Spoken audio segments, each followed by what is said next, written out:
confident and slay ang ilang Kapuso stars na rumampa sa ikatlong araw ng fashion show ng isang clothing brand. Kabilang sa rumampa ang magkaibigan na sina Never Say Die at pambansang Ginoo David Licauco. At The Secrets of Hotel 88 star Dustin Yu. Pati sina Wag Kang Titingin star Sofia Pablo, Allen Ansay at Michael Sager. At si Adamos Kelvin Miranda. Iflinex ng ilang Kapuso stars ang kanilang beach buddies, gaya ng magbestie na sina Michelle D at ang Master Cutter star Max Collins. Pati na sina Apoy sa Dugo actor Derek Monasterio at Royce Cabrera at TJ Marquez. Maladyosa rin si Gasini Ganados at Roxy Smith. Rumampa din sa runway ang iba pang sparkle stars gaya ni na MJ and Cabo, Ralph Ñaco at Winston Stock. Nelson Canlas nagbabalita para sa GMA News. Ito na ang mabibilis na balita. Natagpo ang duguan ng dalawang lalaki sa isang condominium sa Tondo, Maynila. Ayon sa gwardya, ang isa sa mga lalaki ay natagpuan sa hallway ng ikawalong palapag at hinihinalang pinaghahampas ng martilyo sa ulo. Buhay pa raw ang biktima ng datna nila ngunit pumanaw rin kalaunan. Habang ang isa natagpuan naman sa ground floor ng gusali. Sinubukan siyang isugod sa ospital ngunit hindi na umabot ng buhay. Sabi ng mga otoridad, nasa iisang unit ang dalawang lalaki bago sila namatay. Hindi raw malinaw ang kanilang relasyon dahil hindi rin sila kilala ng mga gwardya at magdadalawang linggo pa lang silang nakatira sa unit. Iniimbestigahan ng pulisya ang insidente. Sinusubukan pang kunan ng pahayag ang pamunuan ng kondo. Arestado sa Cabanatuan, Nueva Ecija ang isang dating barangay tanod sa Tanay Rizal dahil sa panggagahasa umano sa kapwa niya tanod nitong isang taon. Base sa investigasyon, ginawa ang krimen habang parehas na on duty ang dalawa. Nagsumbong ang babaeng tanod sa mga otoridad. Maring itinanggi ng akusado ang paratang anya, may relasyon sila. Hindi rin daw siya nagtatago, kaya kinasuhan niya siya ng babae dahil tumigil na siyang makipag-usap. Walang pahayag ang babaeng tanod. Nakadetain na ang akusado sa Tanay Municipal Police Station Custodial Facility. Ito ang GMA Regional TV News. Patay ang isang babae matapos mabangga at pumailalim sa isang multicab van sa San Fernando, Cebu. Base sa investigasyon ng pulisya, tumatawid ang 51 taong gulang na biktima ng mabangga ng van sa barangay Pitalo. Wala sa pedestrian lane ang biktima. Ayon sa driver, huli na nang mapansin niya ang tumatawid na babae. Dead on arrival sa ospital ang babae. Nakipag-areglo ang asawa ng biktima sa driver ng multicab van na nangakong sasagutin ang mga gastusin.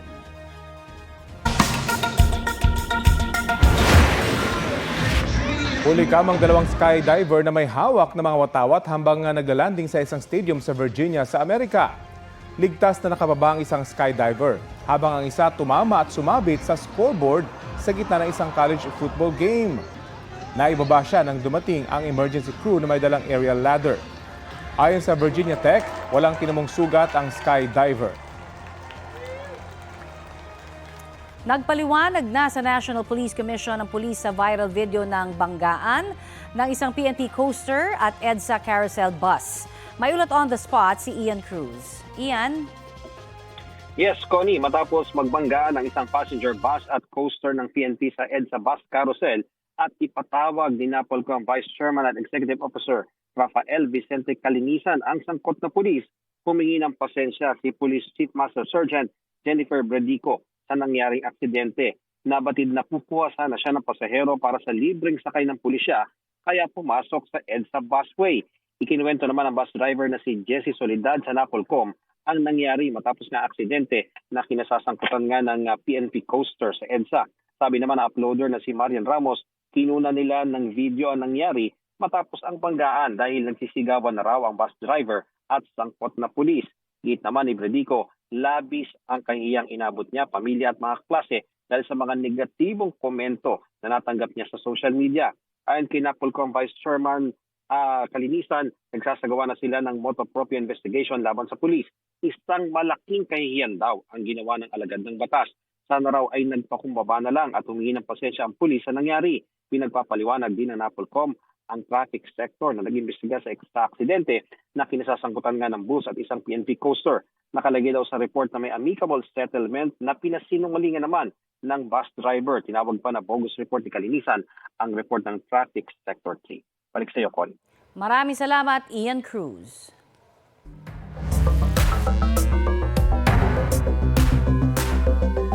Nalimas ang mahigit 50,000 pisong laman ng e-wallet ng isang senior citizen sa Escalante Negros Occidental. Kwento ng anak ng biktima, may isang lalaking nagpa-cash in sa e-wallet sa kanilang tindahan. Sinabi raw ng customer na wala siyang natanggap na OTP o one-time password kaya hiniram niya ang cellphone ng biktima para daw kunin ang reference number. Napag-alaman nila kalaunan na nilink pala ng lalaki ang e-wallet ng senior citizen sa isang online shopping app. Sa loob lang daw ng 2 araw, nilimas ang laman ng e-wallet. Inireport na sa pulisya ang pagnanakaw. Payo ng PNP Anti-Cybercrime Group sa e-wallet users, huwag ipagamit ang inyong e-wallet account sa ibang tao. Huwag ipamigay ang inyong one-time password. Iwasang pindutin ang mga kahina-hinalang links at laging i-log out ang inyong e-wallet account pagkatapos gamitin.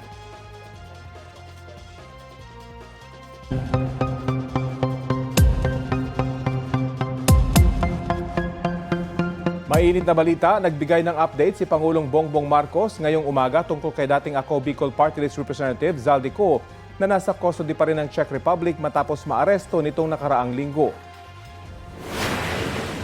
Inutusan ko ang Department of Justice kasama ang Department of Foreign Affairs na pangunahan ang pakikipag-ugnayan sa mga otoridad ng Czech Republic upang matiyak na maayos at naayon sa proseso ang lahat ng kinakailangan. Magpapadala rin ng high-level coordination team upang tutukan ito. Ang ganitong mga proseso ay may sinusunod na mga legal na hakbang sa pagitan ng mga bansa, kaya't nangangailangan na sapat na panahon upang maisagawa ng tama. We will bring Zaldico home, and we will do so in accordance with the law. He will answer to the Filipino people. Hindi pa rin maibabalik agad-agad sa Pilipinas si dating Congressman Zaldico kahit nakadetain siya sa Czech Republic ayon sa ilang international law experts. Paliwanag ni Attorney Melissa Loha, ang magagawa lamang daw ng Pilipinas ay pakiusapan ang Czech Republic na i-deport si Ko kung totoo ngang may European passport ang dating kongresista. Pwede pa rin daw yan iapila ni Ko. Mapapadeport lamang si Ko kung papabor daw ang Czech government sa gobyerno ng Pilipinas. Sabi ng isa pang international law expert na si Attorney Rodel Taton, posible rin ang extradition dahil maayos naman daw ang ugnayan ng Pilipinas at Czech Republic. Ang problema, walang extradition treaty ang dalawang bansa at mas lalong matatagalan yan kung mag-a-apply si Ko ng asylum. Wanted si Ko para sa mga kasong graft at malversation kaugnay sa substandard flood control project sa Nauhan, Oriental, Mindoro. Dati nang itinanggi ni Ko ang mga akusasyon.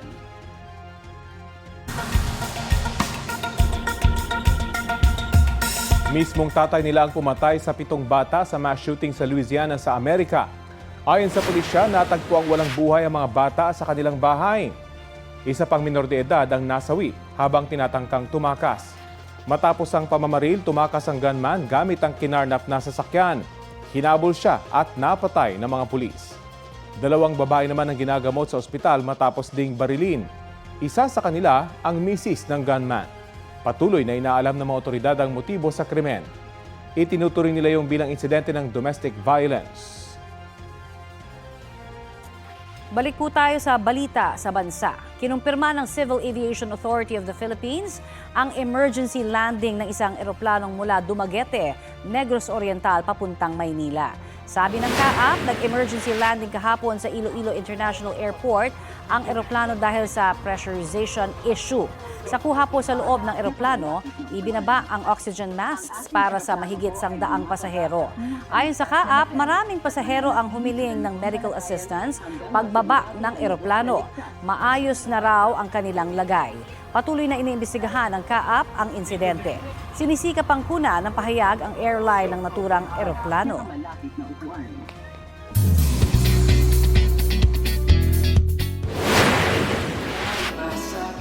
Mala concert ang vibes ng first fan meet ni PBB Celebrity Collab 2.0 Kapuso second big placer Heath Hornales. All out ang support ng fans. Nagpakilig si Heath sa kanyang music performances kabilang ang ilang sinulat niyang kanta. Ipinakita rin ng Fighting Prince ang kanyang husay sa Filipino martial arts gamit ang arnis. Nagkaroon din ng moment ang ilang fans ni Heath on stage para makapagbigay ng mensahe. Dinededicate ko po ito sa mga fans ko po and lahat po sa mga supporters ko dahil this is a Thanksgiving event po para sa kanila and I want to give back the support that they gave me po. Si PBB Celebrity Collab Season 1 Kapuso second big placer Will Ashley nag-celebrate ng kanyang 9th anniversary sa showbiz kasama ang fans. Game si Will na hinarana ang kanyang fans at nagpa-picture. Sobrang nakakatuwa po, sobrang happy ako, sobrang blessed and sobrang grateful ako sa kanila kasi grabe, kitang-kita ko yung efforts talaga nila simula nung una. Simula nung, ilang taon pa lang ako, 13 years old, 14. Hanggang ngayon talagang hindi nagbago. Nandito pa rin sila. Napapanood si Will sa The Secrets of Hotel 88 sa GMA Prime. Nelson Canlas nagbabalita para sa GMA News.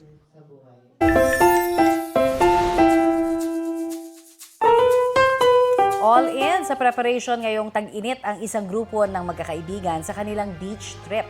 Hindi kasi basta food lang ang kanilang baon, kundi pati posing inspirations.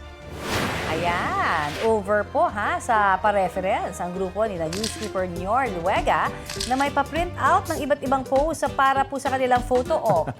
Kwento ni Nior, bago ang kanilang outing sa Bagak Bataan, nag-compile sila ng mga reference para hindi mahirapang mang-post at mag-picture on the spot. Sumakses naman sila dahil kabog. Ayan yung mga resulta. Hirit tuloy ng ilang netizens, pa-copy naman ng file. Ang video may mahigit 11.7 million views na online. Trending! Kakatuwa naman kasi ready sila Oo nga. sa pa-success. Naku, baka may mga kumontak na sa kanilang mga brand. Oo, why not? Di ba? Ang galing. At nag-enjoy na, sumakses pa sa photo op. Correct. Ayan, kapag may mga kumontak sa inyong brand, ha? Paalam nyo Lalo, dito, matitrending ulit kayo. Oo, double success yan.